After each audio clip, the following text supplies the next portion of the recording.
అదొక ఇసుకతో నిండి ఉన్న ఎడారి ప్రాంతం. అలాంటి ప్లేస్లో నీటి జాడ కనిపించడమే గొప్ప అదృష్టం. కానీ భూమి లోపల నుండి గంగమ్మ ఉప్పొంగి ఇసుకని నీటి వరదతో కప్పేసింది. అవును, రాజస్థాన్లో చోటు చేసుకున్న ఈ సంఘటన ఇప్పుడు అందరినీ ఆశ్చర్యపడేలా చేసింది. ఇది అద్భుతమని కొందరంటూ ఉంటే అసలు ఇదంతా ఎలా సాధ్యమని మరికొందరిలో మెదులుతున్న ప్రశ్న. మరి నిజంగానే ఈ జలధారణకి పురాణాలతో సంబంధం ఉందా? 3000 ఏళ్ల కిందట అంతరించిపోయిన సరస్వతీ నది మళ్లీ పుట్టుకొచ్చిందా? నీరు పొంగిన స్థానంలో సరస్వతీ నది ఆనవాళ్లున్నాయా? ఇంతకీ అక్కడ నీరు బయటికి ఎలా వచ్చింది? దీని గురించి నిపుణులు ఏమంటున్నారు అనే విషయాలు ఇప్పుడు ఈ వీడియోలో తెలుసుకుందాం. సో వీడియోని స్కిప్ చేయకుండా ఎండ్ వరకు చూడండి. రాజస్థాన్లో జైస్మలేర్ అనేది ఎడారి ప్రాంతం. అక్కడ నీటి జాడ కనిపించడం అనేది చాలా అరుదు. అయితే అక్కడే మోహన్ గఢ్ ప్రాంతంకి చెందిన విక్రమ్ సింగ్ భాటి అనే రైతు సాగునీటి కోసం తన పొలంలో బోరుబావిని తవ్వించాడు. అసలు ఆ ఎడారి ప్రాంతంలో బోరుబావిని ఎంత లోతుగా తవ్వితే నీరొస్తుందో ఎవరికి అంత క్లారిటీగా తెలీదు. దీంతో విక్రమ్ సింగ్ ఎలాగైనా అక్కడ నీటి సదుపాయం అందించాలని 800 అడుగుల వరకు తవ్వించాడు. దీంతో అప్పటికింకా నీరు పడకపోవడంతో ప్రయత్నం ఆపకూడదు అని ఇంకా తవ్వుతూనే ఉండగా ఒక్కసారిగా నీరు పైకి ఉప్పొంగాయి. అలా ఒక జలధారంగా మారిపోయింది. అలా 3 రోజుల వరకు అక్కడ నీరు పొంగడంతో ఆ చుట్టుపక్కల ప్రాంతాల్లో 7 అడుగుల వరకు నీటితో నిండిపోవడంతో ఆ ప్రాంతం మొత్తం ఒక నదిలాగా మారింది. పైగా నీరు పైకి ఉప్పొంగడంతో అక్కడ ఉన్న 22 టన్నుల బోర్వెల్ మిషన్తో పాటు లారీ కూడా మునగడం అనేది మరింత ఆశ్చర్యకరమైన విషయం అని చెప్పాలి. ఇక దీనికి సంబంధించిన వీడియో నెట్టింట బాగా వైరల్ అవ్వడంతో ఈ నీటిపై రకరకాల ప్రశ్నలు ఎదురవుతున్నాయి.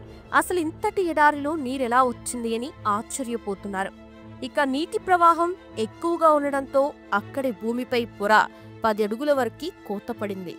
దీంతో ఈ విషయం తెలిసిన వెంటనే రాజస్థాన్ ప్రభుత్వం కూడా రంగంలోకి దిగింది. వెంటనే గ్రౌండ్ వాటర్ డిపార్ట్మెంట్ కి ఇన్ఫార్మ్ చేయగా వెంటనే ఆ గ్రౌండ్ వాటర్ ఎక్స్పర్ట్ టీం ఆ ప్లేస్ కెళ్లి అక్కడ వాటర్ ని తీసుకుని దాదాపు 3 రోజుల పాటు పరిశోధనలు చేశారు. అయితే ఆ ప్రాంతంలో 300 నుండి 600 వరకు నీళ్లు పడతాయని స్థానికులు అంటున్నారు.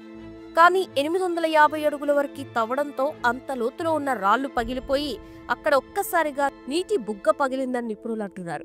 ఇక ఈ రాళ్లు వచ్చేసి మట్టి రాళ్లు అని, అవి చాలా బలంగా ఉంటాయని, అది పగిలిపోవడంతో నీరు అలా పైకి ఉప్పొంగిందని అంటున్నారు.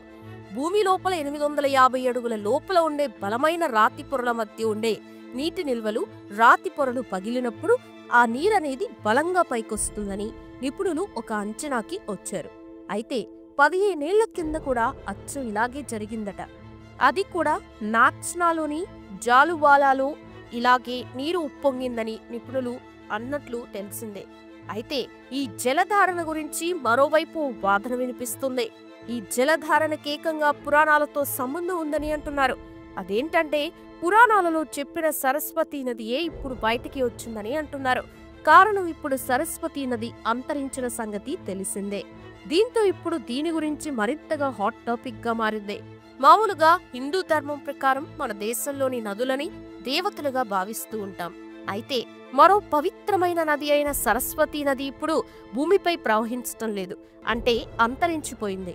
అయితే ఈ నది భూమిపైన అంతరించిపోయినప్పటికీ కూడా భూమి లోపల ప్రవహిస్తుందని కొన్ని పురాణాలు చెబుతున్నాయి. మహాభారతం సమయానికి సరస్వతీ నది ఎండిపోయిందని తెలుస్తోంది.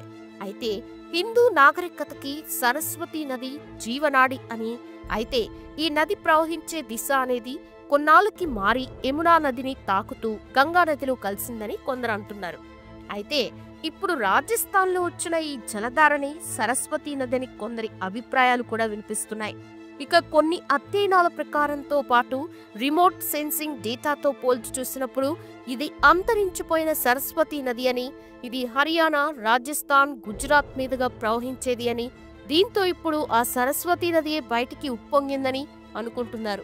అంతే తప్ప క్లారిటీ మాత్రం రాలేదు. అయితే 1982లో సీనియర్ శాస్త్రవేత్తలు చేసిన ఓ పరిశోధనలో మోహన్ గఢ్ ప్రాంతంలో భూగర్భ జలాలు ఉన్నట్లు వారు తెలిపారు. ఇక ఆ శాస్త్రవేత్తలు రిటైర్ అయిన డాక్టర్ సురేష్ కుమార్ ఇప్పుడు ఒక ఇంట్రెస్టింగ్ విషయాన్ని పంచుకున్నారు. అయితే లానాగా అనే పిలుచుకునే ముళ్ళ పొదలు లాంటి మొక్క తమకి ఆశ్చర్యాన్ని కలిగించిందని అన్నాడు. అదేంటంటే 176 మిల్లీమీటర్ల నుండి 250 మిల్లీమీటర్ల వర్షపాతంలో ఉండే ఈ ప్రాంతంలో ఈ మొక్క కొన్ని చోట్ల మాత్రమే కనిపించిందని, దీంతో పరిశోధనలో ఈ భూగర్భంలో నీటి జాడ ఉందని, ఈ మొక్కకి భూగర్భం నుండే నీరందుతుందని, అక్కడ నీరుండడానికి ఇది ఒక సూచన అని అన్నాడు.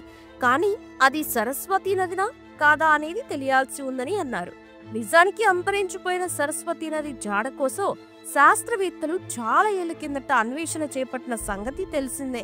2002లో సరస్వతీ నది ప్రవాహ మార్గం తెలుసుకునేందుకు తవ్వకాలు చేయనున్నట్లు అప్పటి కేంద్ర సాంస్కృతిక శాఖ మంత్రి జగన్మోహన్ మల్హోత్రా అప్పుడే ప్రకటించారు. అలా తొలి దశ వచ్చేసి హర్యానాలో ఆదిపుత్ర నుండి భగవాన్పుర వరకు, రెండో దశ వచ్చేసి భగవాన్పుర నుండి రాజస్థాన్లోని కాళీబంగా వరకు తవ్వకాలు చేయనున్నట్లు అప్పుడే ప్రకటించారు. అలా రాజస్థాన్లోని కొన్ని ప్రాంతాలతో పాటు సరిహద్దుల్లో ఉన్న రాష్ట్రాలను కూడా పర్యటించి కొంతవరకు ఇన్ఫర్మేషన్ ని సాధించారు. అలా 2015 నవంబర్ 28న సరస్వతీ నదిపై ఒక నివేదికను విడుదల చేసింది. ఉపఖండం వాయువ్య ప్రాంతంలో గతంలో ఎన్నో పెద్ద నదులు ప్రవహించాయని తెలిసిందే. సింధు నది తరహాలోని దాదాపు 8000 ఏళ్ల కిందట సరస్వతీ నది ప్రవహించినట్లు పురాణాల్లో ఉంది. సరస్వతీ నది హిమాచల్ ప్రదేశ్, ఉత్తరాఖండ్, పంజాబ్, హర్యానా, రాజస్థాన్ రాష్ట్రాల మీదుగా ప్రవహించి గుజరాత్లోని కచ్చువదా సముద్రంలో కలిసిందని తెలిసిందే. హిమాలయ ప్రాంతంలో వాతావరణ మార్పులు, టెక్టోనిక్ ప్లేట్లలో మార్పుల కారణంగా క్రీస్తుపూర్వం 3000 ఏళ్ల కింద సరస్వతీ నది పూర్తిగా ఎండిపోయిందని తెలిసిందే. అయితే ఇప్పుడు రాజస్థాన్లో వచ్చిన ఈ జలధారణ అనేది సరస్వతి నదినా కాదా అనేది ఇప్పుడే ఏం చెప్పలేమని శాస్త్రవేత్తలు అంటున్నారు. అక్కడ నీరు, మట్టి వాస్తవాలు పరిశీలించిన తర్వాతే అసలు విషయం ఏంటో చెప్పగలమని అంటున్నారు. ఇక కార్బన్ డేటింగ్ పరీక్షలతో మాత్రమే జైస్మలేర్లో ఉప్పొంగే నీరు సరస్వతి నది ప్రవాహమా కాదా అనేది తేలుతుందని ఇస్రో మాజీ శాస్త్రవేత్త డాక్టర్ జిఆర్ శర్మ అన్నారు. ఇక కార్బన్ డేటింగ్ పరీక్షతో నీటి వయస్సు ఎంత అనేది కూడా తెలుస్తుందని, ఒకవేళ అది సరస్వతి నదియే అయితే దానికి 3000 ఏళ్ల వయసు ఉండాలి అని, లేదంటే ఈ ఎడారి ఏర్పడక ముందు ఇక్కడ ఉండే సముద్రపు నీరు కూడా కావచ్చని ఆయన అంటున్నారు. మరి దీని గురించి మీరేమనుకుంటున్నారు? మీ అభిప్రాయం ఏంటనేది కామెంట్ సెక్షన్లో కామెంట్ చేయండి. వీడియో నచ్చితే లైక్ చేయండి, షేర్ చేయండి, ఛానల్ని సబ్స్క్రైబ్ చేసుకోండి. Thanks for watching.